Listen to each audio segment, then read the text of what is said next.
Gwalior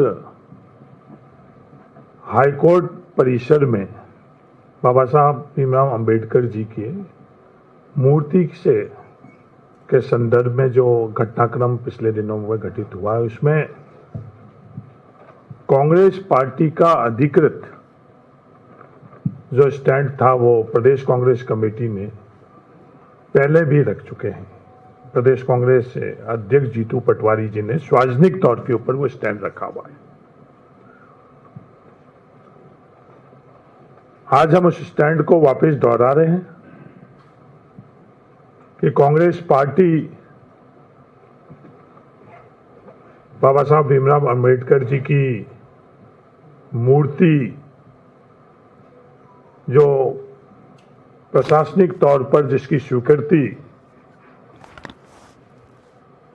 Gwalior high court में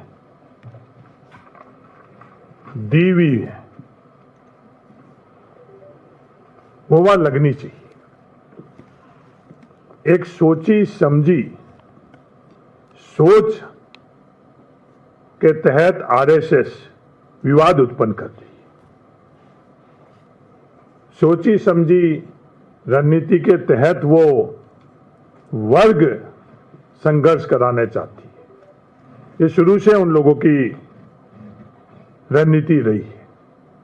मुरैना में जिस प्रकार से ज्ञापन दिए गए हैं, नया विवाद, नई चर्चा देश के अंदर संविधान और बाबा साहब के संदर्भ में वो जिसकी शुरुआत कर रहे हैं, उसमें कांग्रेस पार्टी का बड़ा स्पष्ट जो स्टैंड है वो आप सब लोगों को पता है। बाबा साहब भीमराव अंबेडकर जी का जो योगदान संविधान और दूसरे क्षेत्र में है, उसको कांग्रेस पार्टी और पूरा देश उसको मानता है। बाबा साहब भीमराव अंबेडकर जी किसी एक वर्ग के नहीं है। तो लगातार वो सोच प्रयास कर रही है कि उनको एक वर्ग तक सीमित किया जाए। जो अधिकार हर नागरिक को संविधान के मार्फत से मिले हैं, उसमें उनका सबसे बड़ा योगदान रहा है।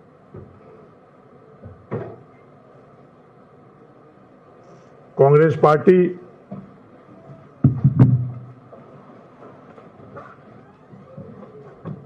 ग्वालियर के हाईकोर्ट परिसर में लगने वाली मूर्ति के संदर्भ में जो भी बाधाएं आ रही है, उन बाधाओं को दूर करने के लिए भारत सरकार और मध्य प्रदेश सरकार से अपील करती है कि तमाम जो बाधाएं उन्होंने खुद ने उत्पन्न करी, किसी और ने उत्पन्न नहीं करी। जब निर्णय हो चुका था, और ऐसी बात नहीं है कि हाईकोर्ट परिसर के अंदर पहली दफे कोई मूर्ति की स्थापना हो रही है। इससे पहले भी देश के हाईकोर्ट और सुप्रीम कोर्ट परिसर के अंदर मूर्ति स्थापित हो चुकी, पर सिर्फ विवाद उत्पन्न करने के लिए वर्ग संघर्ष कैसे रहे उत्पन्न हुई, उस मंशा से ये विवाद उन लोगों ने मूर्ति स्थापना को विवादों के अंदर घसीटा है।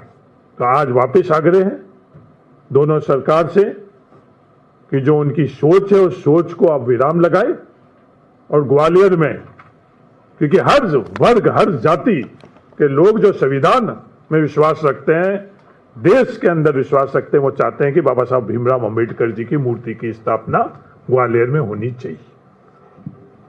इस संदर्भ में जो भी आगे कांग्रेस को करना होगा वो कांग्रेस करेगी, और उनकी रणनीति कि ये बाबा साहब भीमराव अंबेडकर जी को जिस रंग में वो रंगना चाहते हैं, एक वर्ग तक सीमित रखना चाहते हैं, विवादों में लाना चाहते हैं, जो पहले भी उन्होंने गांधी जी के संदर्भ में, नेहरू जी के संदर्भ में उन्होंने प्रयास किए, उनमें उनको सफल नहीं हुआ।